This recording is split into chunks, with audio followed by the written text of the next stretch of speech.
আজকে আমি বাজারে গিয়ে কি কি কিনলাম আর কোথায় কোথায় গেলাম, তো আমি আজকে সেটা আপনাদের সাথে আমি শেয়ার করব।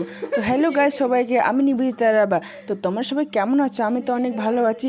আমি আজকে যাচ্ছি বাজারে, সেটা তোমরা আমার ভিডিওর প্রথমেই দেখছো। তো আমার হাতে দেখতেছো একটা বড় লিস্ট আমাকে ধরে দিয়েছে, কারণ আজকে হচ্ছে আমরা পূজার বাজার করব। আমার পিসির বাড়িতে পূজা, তাই আমার পিসি আমাকে বাজার করতে নিয়ে আসে। বাজারে এসেই দেখি এই যে একটা মাটির থুড়ি।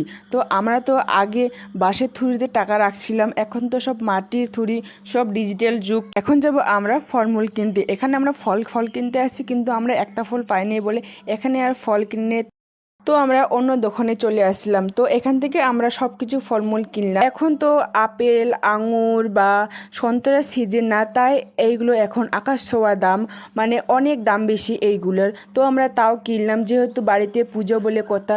আমরা দোকানে সব কিছু পেয়েছি, কিন্তু কলা পাইনি। তো সব কিছু বাজার করার পর বাজারের ব্যাগটা কিন্তু আমিই ধরেছি। তো আমরা সব কিছু কেনার পর এখন যাচ্ছি আমরা কলা কিনতে। কলার দামও কিন্তু আকাশ ছোঁয়া।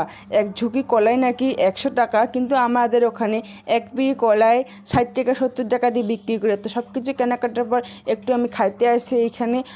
তো খাওয়া শেষ হয়ে আমরা আসছি এখন মাছের বাজারে। তো আমরা এখন মাছ নিয়ে যাব এইখান থেকে বাড়ির জন্য। তো আমরা মাছ নেওয়া শেষ হয়ে গেল, এখন আসছি আমরা মশলাপাতি নিতে।